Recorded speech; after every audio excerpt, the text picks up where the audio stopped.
Après la collection « Alerte », le triptyque humaniste existentiel. Qui comprend son fascicule de présentation. Son livre 1, Le dernier regard en 2 tomes. Son livre 2, Les fictions de la science en 2 tomes. Son livre 3, L'insouciance de la conscience en 2 tomes. Son fascicule d'expertise.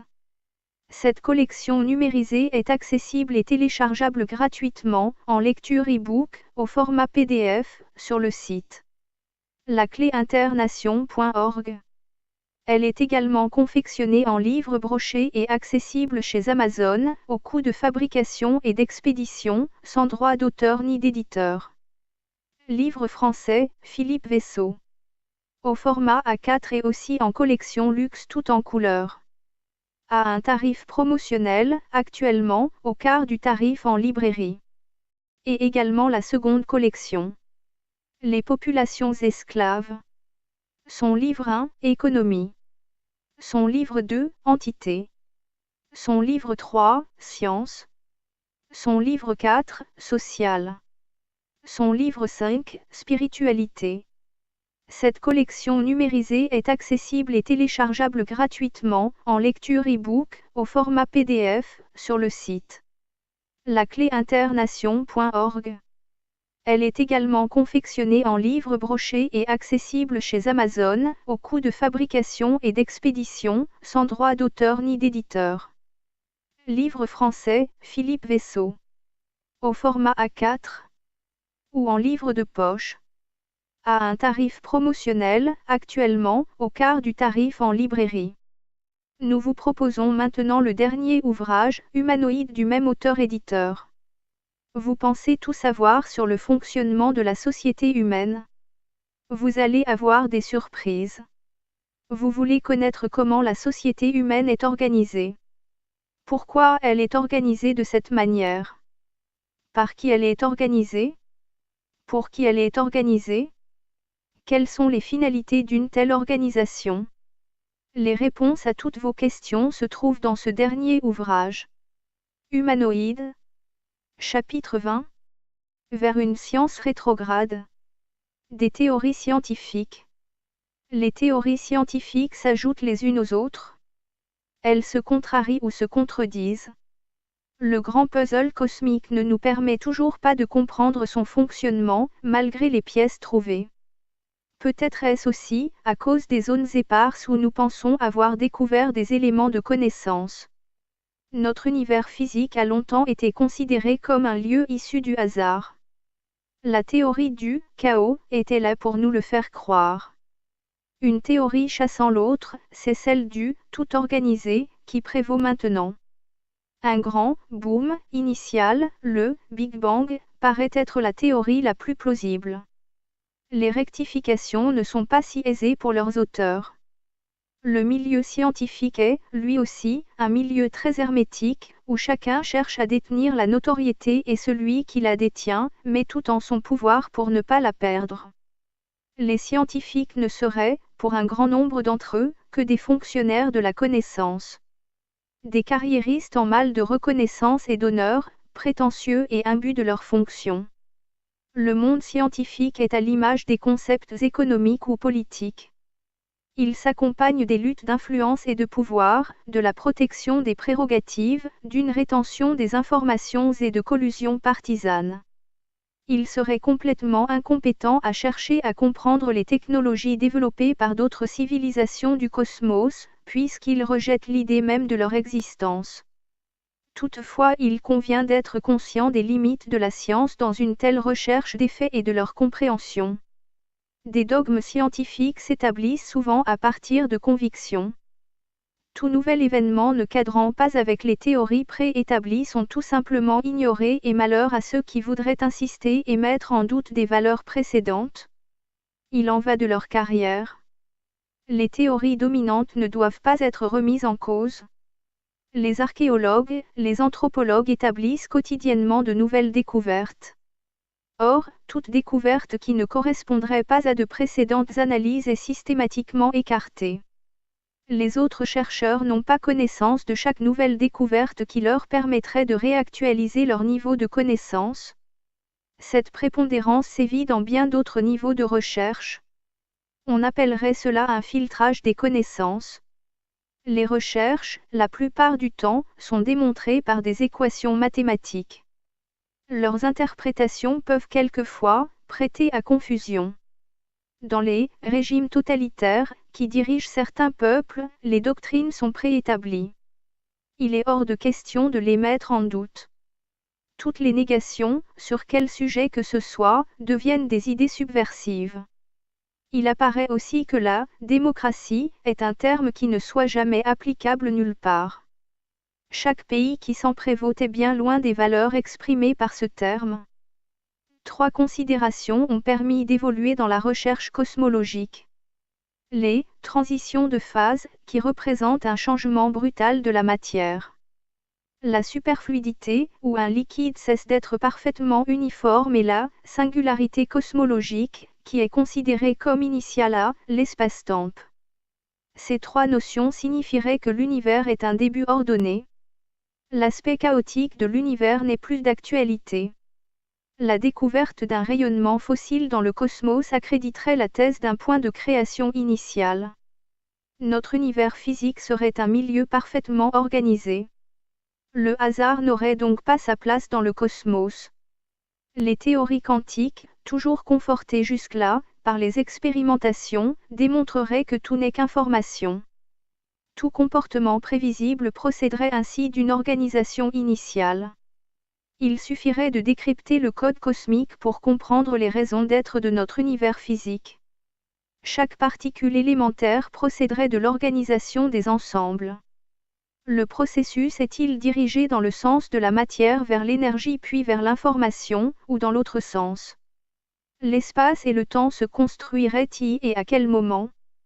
Il convient d'être conscient que les systèmes d'équations mathématiques ne permettent pas de résoudre tous les éléments du puzzle organisationnel de l'univers.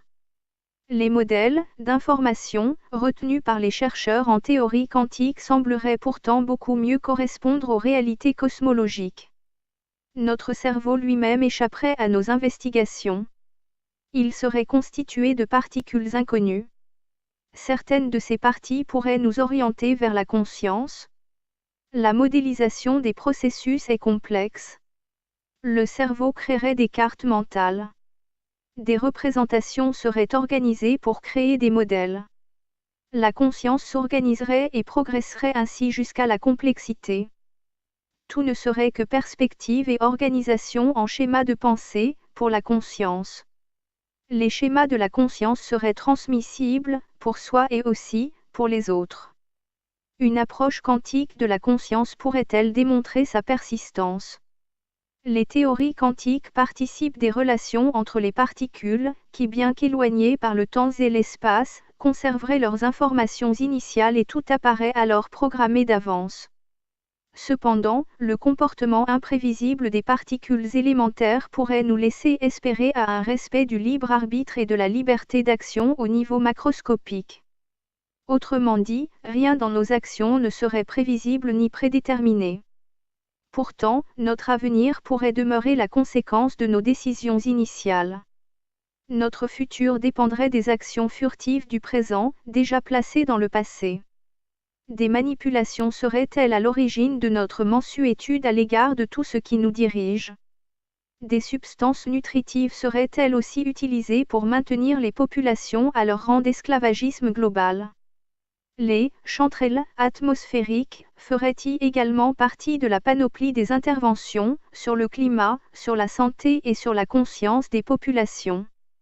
Mais depuis quelques décennies, des interventions seraient-elles à l'origine des diverses catastrophes s'étant produites sur notre planète? Les élites dirigeantes conscientes de leur supériorité et surtout convaincues de cette supériorité s'arrogeraient-elles un droit de vie ou de non-vie sur les populations qu'elles sont censées protéger? De la matière. L'étude de la matière, dans ce qu'elle est de plus intime, c'est-à-dire dans sa structure, nous démontre notre étroite liaison avec son ensemble. Elle se présente en tant que superposition de possibilités. Rien n'y est absolument défini. L'énergie et la lumière s'y confondent pour y former un univers imaginaire. C'est la physique des probabilités. Les réponses qu'elle apporte ne sont ni claires ni réconfortantes. Tout, dans l'univers, n'est que mystères et énigmes. Nos réalités ne sont que des séries d'expériences. La réalité, constatée à partir d'hypothèses vérifiées, démontre une inexistence de la matière, en apparente totale contradiction avec les théories de la physique classique. Le fait même d'observer des particules qui apparaissent à la fois en tant qu'ondes et en tant que particules les ferait changer d'attitude. Plus on observe une particule élémentaire et plus on se rend compte que son existence ne peut être observable. Ce n'est que lorsqu'elle est en rapport avec d'autres éléments de l'univers dans son entier qu'elle se découvre. Cela peut signifier que plus on observe la nature de la matière et plus sa réalité s'évapore. Ces observations nous démontrent que tout objet, tel qu'il nous apparaît, n'existe pas. Il n'est qu'une relation, sans localisation et sans cette notion de temps, que nous lui accordons. Toute la matière qui nous apparaît sous une forme de matière solide n'est qu'une apparence, sans réalité. Quelle serait alors la réalité ? C'est notre cerveau, à partir des signaux émis par les sens, qui créerait cet univers tel que nous le percevrions. C'est lui qui crée ces hologrammes, images à 3 dimensions, nous faisant croire à une réalité qui n'existerait pas. Chaque hologramme n'est qu'une métaphore, c'est-à-dire une image, qui crée les 4 dimensions, la longueur et la largeur, le volume et le temps, que nous accordons à notre environnement. Cela serait tout simplement la traduction d'informations en plusieurs dimensions. Une mise en réalité d'une invraisemblable partie de ce concept. Ce sont des catégories conceptuelles ou notions qui décrivent une réalité, réalisée par des phénomènes mentaux. La réalité de l'univers quantique devient un calembour, sorte de plaisanterie, absolument déroutante pour nous qui sommes attachés à cette réalité fictive, présentée par notre cerveau. L'étude de la matière, dans son environnement quantique, nous démontre qu'elle est connectée physiquement, puis séparée ultérieurement, par son énergie. Cela veut dire que tout l'univers est ainsi interconnecté et lié, puisqu'il était une unité à son point de départ. Cette évidence nous oblige à considérer que l'univers ne serait pas un, mais se constituerait en pluri-univers parallèles. C'est la théorie du quantique qui nous oblige à prendre ce modèle en considération. Une théorie de l'univers parallèle, à partir du constat de la théorie des électrons parallèles, considérant que nous sommes, nous aussi, des constructions d'atomes et que les atomes existeraient dans plusieurs endroits à la fois, nous fait considérer que nous aussi, nous existerions dans plusieurs endroits, simultanément. Tout serait donc ainsi interconnecté. La réalité individuelle qui nous apparaît ne serait donc qu'une simple illusion. Une simple illusion dans notre conscience physique. Cette illusion n'est pas à être cherchée ailleurs que dans notre mental. Il s'agit, bien sûr, d'une nouvelle façon de penser l'individu en tant qu'unité. Ce sont les infinités de cette nouvelle conception qui établissent les perspectives de l'infinité de la pensée et de la conscience. Nos perceptions sont limitées et elles ne nous permettent pas d'appréhender l'univers, dans sa réalité. Nous essayons de percevoir des niveaux de la réalité, à partir de méthodes ou de méthodologies. Cependant, ces méthodes ne peuvent pas nous permettre d'appréhender l'univers dans son exactitude. Nos notions matérialistes et fondamentales, dans leurs apparences, données par nos sens, nous empêchent d'accéder à la connaissance globale qui nous permettrait de comprendre une autre réalité. Il nous faut donc comprendre les vrais événements, avec ceux qui sont purement illusoires. Comment comprendre un univers physique, montré par nos sens, à partir des signaux électriques transmis à notre cerveau, en tant qu'image, par rapport à un univers conceptuel, exclusivement énergétique, par l'apport d'informations. La conscience apparaît alors comme un rêve qui serait le prolongement de notre imagination. Notre réalité ne serait-elle donc qu'une illusion? Où se situe alors notre libre arbitre?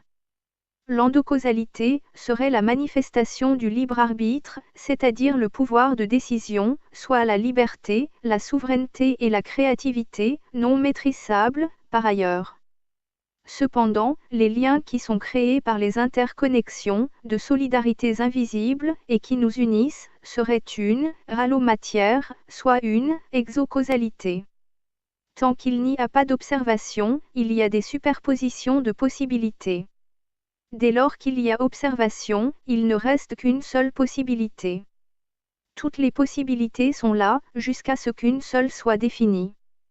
Qu'est-ce que le quantique, c'est-à-dire ses faits, son interprétation? Le quantique précise qu'une particule peut se trouver dans plusieurs endroits et plusieurs états, à la fois. Les éléments qui nous entourent ne seraient que des mouvements possibles de la conscience. Qu'est-ce que la conscience et son schéma explicatif? Où seraient les éléments qui pourraient survivre à notre départ de l'univers physique? Est-ce que les acquis de notre passage dans le physique seraient stockables? Ne serions-nous là que pour capter ce qui nous entoure? Ou bien, avons-nous une possibilité d'interaction? Quelle est la puissance de la pensée sur les éléments, sur les événements? Ne peut-il y avoir, en fait, qu'une interprétation, sans certitude? Cela pourrait être un raccourci entre le conscient dans l'univers physique et l'inconscient, dans un autre modèle vibratoire, en dehors de l'organisation de la matière. Cela pourrait expliquer la notion des mémoires cellulaires, constatées chez les personnes ayant bénéficié de greffe d'organes. On touche là, à un état aléatoire, de l'état quantique. C'est la relation entre l'immanence et la transcendance. Tout ceci remet en cause tous nos concepts de logique habituels sur la matérialité. Il nous faut alors entreprendre un tout autre cheminement pour comprendre et réconceptualiser notre conception de l'univers physique. Cependant, ce type de démarche est particulièrement enrichissant dans la construction intrinsèque du soi. Il s'agit, bien sûr, d'un tout autre modèle de raisonnement. C'est une démarche consistant à tenir compte du ressenti et de l'intuitif, sans tomber dans l'imaginaire, ni dans la fiction. Ces dernières démarches débouchant, généralement vers les concepts des sectes religieuses, institutionnelles ou pas. Il convient de conserver une logique conceptuelle. La réalité des observations se trouve dans leurs interactions, pas dans leurs aspects. La notion d'holomatière, dont les éléments sont purement immatériels, permet de comprendre la relation qui peut exister entre des perceptions sensorielles particulières, développées chez certaines personnes, en opposition avec le vécu du quotidien. Elle permet de déboucher vers des notions totalement inconnues, appelées paranormales, faute d'une autre définition. Notre physique classique, beaucoup trop étroite, ne nous permet pas d'identifier les autres éléments d'interconnexion.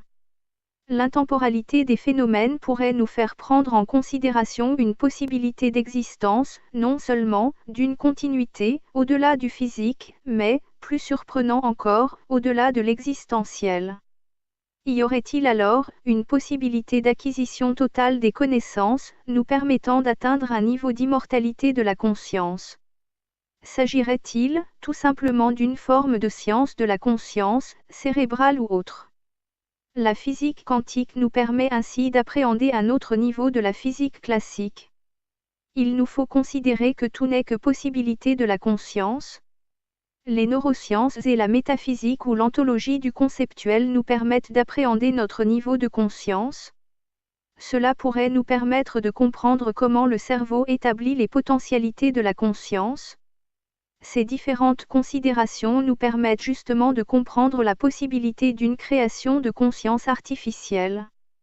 Le cerveau, que l'on peut considérer comme une organisation de la conscience, peut nous faire comprendre l'utilité de la maîtrise d'une conscience quantique, par le pouvoir décisionnel qu'il représenterait. Cette nouvelle considération de notre univers débouche inexorablement vers la notion de santé. Nos soins sont ordinairement axés sur des apports chimiques permettant de soigner localement. Il serait possible d'envisager une médecine pré-quantique, par des soins moléculaires, apportés par d'autres niveaux de médication. Une autre médecine serait dite quantique, par l'apport de machines électromagnétiques, pouvant soigner sans dégâts collatéraux. Une nouvelle médecine appelée, elle, supraquantique ou thérapie quantique interactive, et qui serait susceptible d'exploiter les liens de solidarité avec la matière. Enfin, une médecine, nommée miraculeuse, qui serait en totale contradiction avec notre conception de notre univers et de son acception, mais pour laquelle des faits sont constatés, sans explication rationnelle. La modification des équilibres, par les interactions vibratoires, ondulatoires informationnelles, énergétiques, participeraient au changement.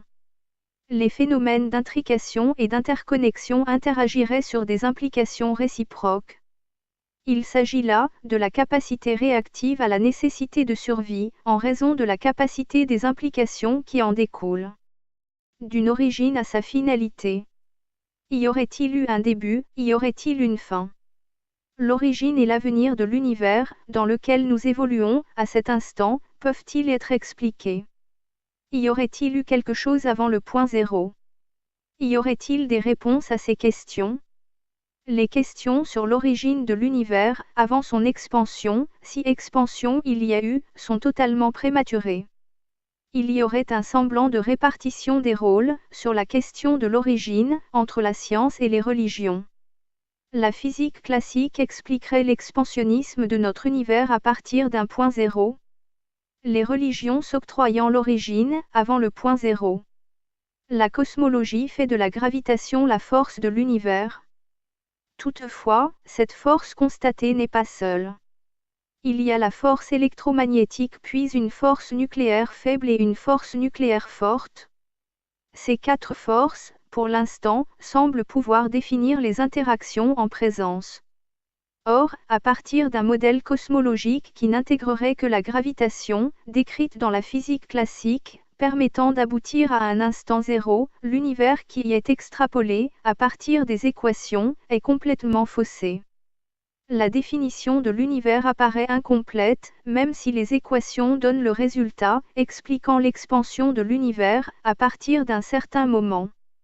Il est donc impératif d'intégrer les trois autres forces qui résultent de la physique quantique, pour pouvoir tenter d'expliquer une origine. Cependant, nous n'avons pas d'expérimentation nous permettant d'établir la réalité d'un point zéro. Nous ne parvenons pas à l'expérimenter. La physique quantique contient des concepts qui reposent sur des principes, mais donne un aspect contradictoire avec la physique classique. L'espace et le temps de l'un n'apparaissent pas être le même que celui de l'autre. Toutes les tentatives cherchant à unir l'espace et le temps n'ont pas pu aboutir. C'est évidemment la porte ouverte à toutes sortes de spéculations. Les spéculations n'ont pas la possibilité de donner des réponses. Elles demeurent au niveau hypothétique. Des prédictions, tant qu'elles ne peuvent pas être testées en laboratoire, restent sans valeur. Ce qui apparaît plus logique à explorer ne serait pas un point zéro, purement hypothétique, mais une transition de phase, c'est-à-dire l'évolution d'un processus, à partir d'autre chose. La réalisation, à partir du point zéro, n'a plus lieu d'être citée. L'idée d'une singularité initiale n'est plus un point zéro. Cette idée devient autre chose. Cette hypothèse de travail vient du fait que la chaleur initialement atteinte ne peut pas dépasser sa valeur maximale. La question de savoir ce qu'il y avait avant, supprime toute idée métaphysique. Elle est simplement une constante physique. La théorie dite des cordes apparaît la plus adaptée à une telle conclusion. Une autre théorie, peut-être plus audacieuse, appelée quantique à boucle, semble permettre à la physique classique et à la physique quantique d'être compatibles. Tout volume, dans l'espace, deviendrait un multiple entier, issu d'un autre volume minimal, non nul. Cela permet d'expliquer qu'il y a bien eu, à l'origine, un point de contraction maximale, permettant une expansion de l'univers, dans lequel nous nous trouvons. Il y a bien un instant de départ, mais qui ne peut être un point zéro. La physique a ceci de particulier qu'elle ne peut expliquer un phénomène que par référence à un autre phénomène. Rien ne peut exister à partir de rien. Tout est composé d'un tout. La finalité démontre que l'origine de l'univers ne peut pas être scientifiquement prouvable. C'est-à-dire, une transition qui ferait passer, d'une absence de réalité à l'existence d'une chose.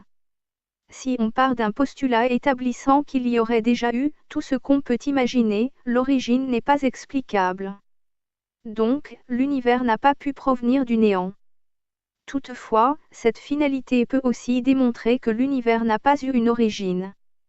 Ceci explique que, le fait de considérer qu'il y aurait une origine à la création de l'univers, permet une prise en main des uns par les autres.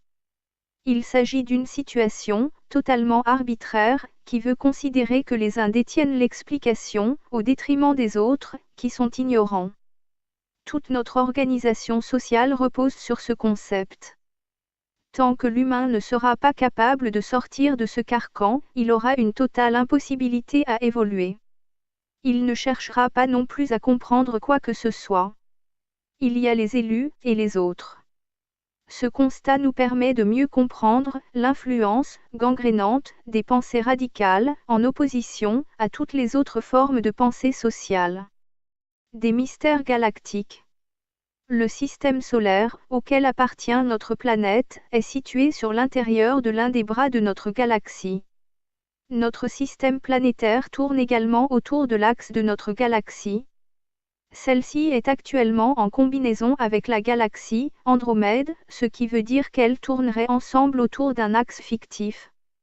Elles devraient être amenées à se rencontrer. D'autres galaxies moins importantes tourneraient autour d'elles. Tout cet ensemble fait partie d'un amas composé d'une trentaine de galaxies tournant autour d'une masse centrale. Plusieurs télescopes spatiaux, Chandra, pour les rayons X, Hubble, pour l'image optique, Spitzer, pour les infrarouges, nous permettent d'affiner nos connaissances sur les différents modèles d'organisation des galaxies. C'est la force gravitationnelle qui régirait tous ces ensembles constitués de plusieurs centaines de milliards de galaxies. Les galaxies sont des systèmes stellaires autogravitants où chaque système planétaire inclus ne perçoivent que le champ général galactique. Aussi surprenant que cela puisse paraître, chaque galaxie semble se situer au centre de l'univers, quelle que puisse être sa situation géographique dans l'espace. Chaque galaxie est en mouvement et en expansion. Chaque galaxie possède différentes populations d'étoiles, très différentes les unes des autres. Certaines étoiles, très anciennes, auraient l'âge de l'univers. Elles sont généralement réunies dans des amas globulaires, au sein de chaque galaxie. Notre galaxie pourrait en posséder jusqu'à 400. Ces amas auraient la particularité de ne pas tourner. À ne pas confondre avec les amas de galaxies qui réunissent jusqu'à plusieurs milliers de galaxies. Notre univers physique serait 4 fois plus vieux que notre système planétaire. Les étoiles se sont agglomérées à cause de la force gravitationnelle et ont ainsi formé les galaxies. Les galaxies sont réunies selon des schémas que l'on ne comprend pas complètement. Le cosmos serait-il structuré en zones hiérarchiques? Il a été constaté des espaces de vide précédant des espaces hyper concentrés en galaxies suivis d'autres espaces vides. Chaque galaxie, de forme et de volume très divers, réunirait, pour beaucoup d'entre elles, plusieurs centaines de milliards d'étoiles. La plupart des étoiles, si ce n'est la totalité, seraient dotées de systèmes planétaires. Observer les galaxies consiste à les voir lorsque leur lumière nous est parvenue et non comme elles sont actuellement, à cause de leur éloignement par rapport à la vitesse de la lumière qui nous amène leur image. La lumière de la galaxie la plus proche de la nôtre met 2 millions d'années à nous parvenir. Pendant que des systèmes planétaires sont détruits, dans chaque galaxie, d'autres se fabriquent. Il y a également des particularités surprenantes au sein d'une galaxie. Notre galaxie possède un axe de rotation et donc un plan d'inclinaison par rapport à ce plan de rotation. Il s'avère que le plan de rotation de chaque système solaire qui s'y trouve a son propre plan de rotation et un plan d'inclinaison qui lui correspond. Notre système planétaire a un plan d'inclinaison et de rotation situé à 90 degrés par rapport à ceux de notre galaxie. Qu'est-ce qui règle alors le plan d'inclinaison des systèmes solaires? C'est la planète qui possède le moment cinétique le plus avantageux qui le déciderait. Pour notre système solaire, c'est la planète Jupiter. Toutes les autres planètes auraient calqué leur propre plan sur le plan cinétique de Jupiter. Chaque galaxie a ses particularités. Certaines galaxies présentent des particularités en leur centre. Des zones centrales instables de certains noyaux galactiques actifs, des quasars, émettent des énergies équivalentes à la totalité des étoiles de plusieurs galaxies. L'espace du cosmos est un endroit très violent. Des galaxies naines percutent les plus grandes à cause de l'attraction et de la gravitation. Chaque centre galactique comprend une zone appelée trou noir. Toute matière se trouvant à proximité de cette région d'un champ gravitationnel intense serait irrémédiablement aspirée. Même la lumière ne pourrait s'en extraire. Toutefois, les trous noirs ne correspondraient pas automatiquement à ce qui nous en a été expliqué. Serait-ce vraiment un trou? D'autres trous noirs se formeraient, n'importe où dans chaque galaxie lorsqu'une étoile massive explose et s'effondre, lorsqu'elle se trouve en fin de cycle. Notre univers observable ne serait que d'1 à 2% de ce qu'il représenterait réellement. Il pourrait être exclusivement constitué de matière noire. La réaccélération cosmique pose un très grand dilemme, d'où un autre concept, celui d'une énergie noire. À cet endroit, il conviendrait peut-être de devoir prendre en considération que notre univers serait peut-être constitué de masse positive, mais aussi de masse négative. Cette considération permettrait d'expliquer cette masse invisible ainsi que cette énergie non décelable. Notre univers serait alors constitué de deux masses, permettant de comprendre son implémentation, c'est-à-dire un système logique répondant aux besoins même de sa propre configuration. Tout cela se traduirait par un confinement de la masse positive par sa masse négative verrouillant tout l'ensemble. Il s'agirait de deux entités cosmiques ayant des vitesses différentes. Ça pourrait être là une explication de la structure expansionniste de l'univers par sa conception en gémellité. La dissymétrie possible entre une énergie positive et une énergie négative aboutirait vraisemblablement à des différences de vitesse de la lumière. Le son se déplace beaucoup plus vite dans l'eau que dans l'air. Se déplacer dans l'eau sera donc plus rapide, tout en respectant la vitesse du son. Il est tout simplement différent d'un milieu de propagation par rapport à un autre milieu de propagation. Les lois de la relativité sont pourtant respectées, il suffirait peut-être de pouvoir inverser les masses des particules pour pouvoir voyager plus rapidement dans l'univers. Des objets très violents auraient été répertoriés dans l'espace galactique. Que se passe-t-il lorsque deux galaxies se percutent et que leurs deux trous noirs centraux s'unissent? Toutes les hypothèses peuvent être émises. Des jets très puissants d'énergie, dont nous ignorons la composition exacte, sont appelés blazars, et ils sont particulièrement violents. Les progrès de la connaissance scientifique s'effectuent par sauts discontinus. Tous les systèmes de pensée ne seraient que des systèmes organisés de croyances diversifiées. Les tabous scientifiques sont le cancer de la science. Rien ne devrait être laissé de côté sans avoir été préalablement étudié. La recherche scientifique ne peut pas progresser autrement que par bond. Une des particularités, dans les évidences scientifiques élaborées, consiste en la stabilité de la matière dans sa construction géométrique. La question se pose alors d'identifier les raisons de ces équilibres constatés et identifiés. Les lois physiques mises en exergue tendent à le démontrer. Des structures des atomes aux structures des molécules, tout apparaît selon des schémas préétablis. La validité des théories consiste en leur mise en pratique, c'est là que se trouve le rôle scientifique. Mais la science ne serait-elle pas tout simplement une croyance en l'ignorance de ses experts? Car, après tout, c'est l'expérimentation et l'expérience qui font la science. Un scientifique, parce qu'il ne comprend pas une théorie, cherchera à l'approfondir, ou à trouver une explication complémentaire, ou à étudier une autre théorie confirmant ou infirmant la précédente. Les particules atomiques fondamentales, par exemple, auraient toutes une masse différente. Si ces particules n'avaient pas de masse, elles ne pourraient pas se combiner pour former les atomes qui constituent absolument tout dans notre univers physique.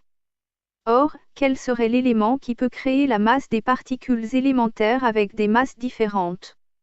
L'explication trouvée a été appelée le champ de Higgs.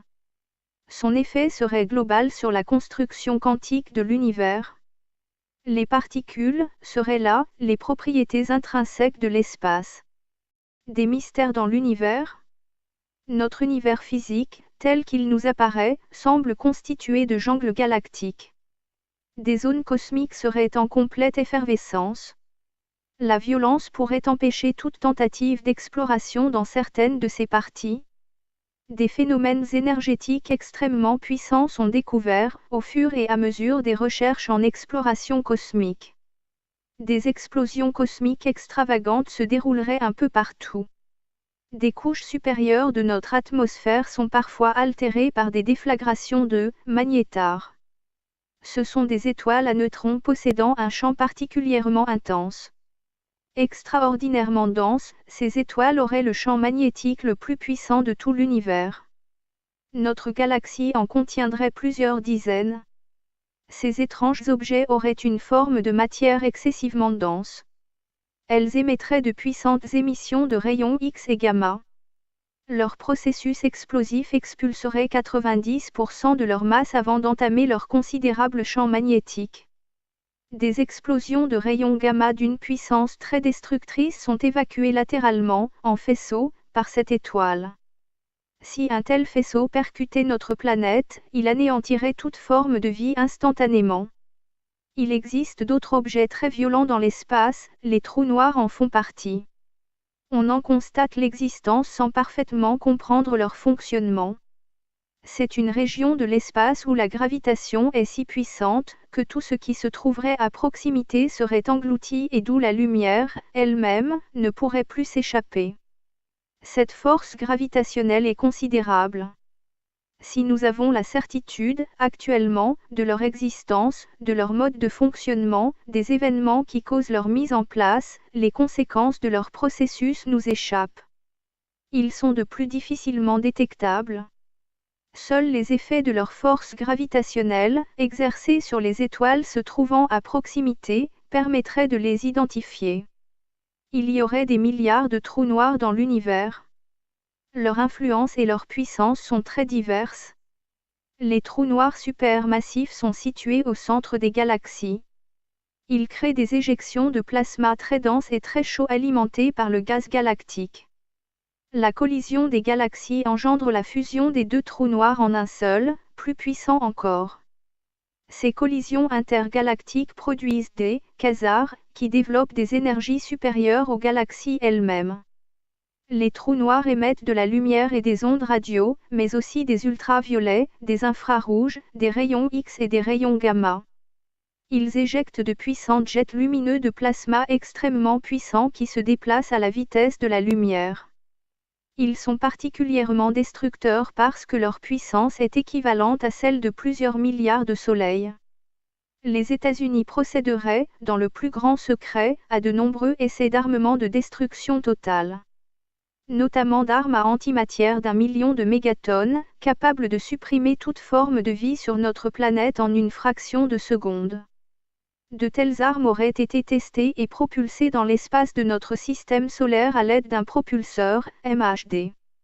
Ces recherches et ces essais en armement hyper sophistiqués, réalisés à partir de rétro-ingénierie, avec des IT, auraient pour mission l'interception et la destruction de comètes susceptibles de percuter notre planète. Comment se fabriqueraient les vaisseaux interstellaires ? Des appareils volant à plus de 10 000 km/h dans l'atmosphère terrestre et entourés de plasma seraient actuellement à l'essai.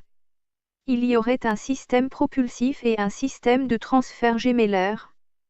Le système propulsif serait assuré par ionisation d'un environnement gazeux ambiant qui aurait pour conséquence de rendre l'air conducteur d'électricité. Des théories mathématiques. Un certain nombre de théories, élaborées à partir de schémas mathématiques, vérifiés dans leur réalité, par les expérimentations, ont permis de nous expliquer le fonctionnement de notre univers physique dans sa conception, apparemment, infiniment grande. Les principes de gravitation, les raisons des trajectoires qui sont courbes, la propagation des ondes. Ce sont là des équations qui expliquent la mécanique, appelée classique, permettant ainsi de prévoir le comportement des éléments en présence dans l'univers astronomique, avec certitude. Tout apparaissait ainsi parfaitement logique, par des explications donnant la nature fondamentale du monde physique. Toutefois, nos tentatives d'explication sur le fonctionnement de la lumière ont abouti à des résultats pouvant mettre en doute certaines de nos certitudes. La physique permet de comprendre ce que l'on appelle les phénomènes naturels et de déterminer des lois. Des unités de référence sont alors utilisées, comme la gravitation universelle. Par exemple, il a été défini que le temps n'était pas une valeur absolue, mais relative, dans le sens où il dépend de la vitesse et de la zone d'observation. Ce phénomène s'appellerait la dilatation du temps. Il découle de cette observation que ni le temps ni l'espace ne peuvent être des valeurs absolues. L'espace et le temps peuvent apparaître différents pour deux observateurs et sont liés aux différentes vitesses des observateurs. Cette théorie a été appelée la relativité restreinte. La compréhension actuelle de l'univers réside dans le fait que l'on est parvenu à établir une théorie cohérente de sa naissance supposée jusqu'à son apparence actuelle. Est-ce qu'il pourrait y avoir aussi une gravité variable ? Pour simplifier, il est commun de dire que l'univers est d'abord constitué d'atomes, mais ces objets entrent aussi dans notre composition. Tout, dans l'univers, serait constitué d'atomes. C'est l'unité de fabrication. Mais ce n'est pas aussi simple. En effet, 96% de notre univers ne correspondrait pas à cette construction. La stabilité des galaxies, évaluée à plusieurs milliards d'exemplaires au sein de notre univers, semble poser un problème. Ce sont, plus exactement, des modélisations de cet univers qui auraient révélé des anomalies dans notre compréhension classique de son organisation. En effet, les galaxies, ainsi construites virtuellement, ne sont pas stables. Cela laisse présumer que pour que leur stabilité soit assurée, il faut que de la matière assure leur gravité. Une notion, celle de la matière noire a, de ce fait, été prise en considération. Elle permet d'expliquer la stabilité des galaxies. Seulement, comme son nom l'indique, cette matière est invisible et jusqu'alors impossible à détecter. Pourtant tout obéit à la gravité. La vitesse de rotation d'une planète, autour d'une étoile, est fonction de sa masse et de sa distance par rapport à celle-ci. Cette courbe de rotation est en fonction de la force gravitationnelle exercée par le volume de l'étoile. Les galaxies fonctionneraient, elles aussi, de la même façon. Sauf qu'il faut alors prendre en considération qu'il s'agit des étoiles, contenues dans cette galaxie, qui gravitent autour d'un centre galactique, appelé trou noir, dont le champ gravitationnel est particulièrement intense. Toutefois, des anomalies constatées laissent supposer l'existence d'une matière invisible. Cette matière, qui est appelée matière noire, semble avoir une masse. Cette masse exercerait une force de gravité sur les objets situés dans la galaxie. La masse des étoiles et des objets présents dans chaque galaxie ne représenterait qu'un cinquième de la quantité nécessaire au maintien des galaxies dans l'univers. Des particules, encore hypothétiques et qui seraient dotées d'une masse, pouvant exister dans tout l'univers, pourraient constituer les composants de la fameuse matière noire, coïncidant avec le volume manquant de notre univers. La théorie du Big Bang prévoit une masse de l'univers. La masse des étoiles et des objets dans les galaxies représenterait 4% de la masse totale. Cela signifie que 96% de l'univers serait la supposée masse noire. Or, les calculs effectués sur la masse noire ne correspondent pas avec ceux des simulations. La logique ne serait donc pas une constante dans l'univers, jusqu'à plus ample informé. La gravitation, qui aurait dû avoir pour conséquence un ralentissement de l'expansion de l'univers, selon la théorie du Big Bang, n'apparaît pas être vérifiable. Il semble, au contraire, être démontré que l'expansion de l'univers s'accélère, au lieu de stagner ou de ralentir. L'énergie étant proportionnelle à la masse correspondrait aux 75% manquants de la masse de l'univers. Il a donc été décidé d'appeler ceci de l'énergie noire. L'univers apparaîtrait donc ainsi être composé de 5% d'atomes, qui est la matière visible, de 25% de matière noire et de 70% d'énergie noire. Les simulations informatiques semblent corroborer ce schéma. Il serait le modèle standard. Une équation, E égale mc2, signifie que la masse mesure la quantité d'énergie.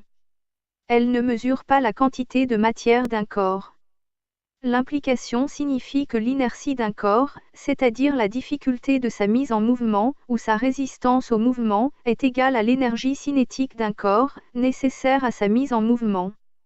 Cela précise qu'il existe, en physique, une vitesse qui ne peut pas être dépassée, c'est celle de la lumière et qui explique aussi, que la trajectoire d'un corps massif, dans un champ de gravitation, ne dépend pas de sa masse.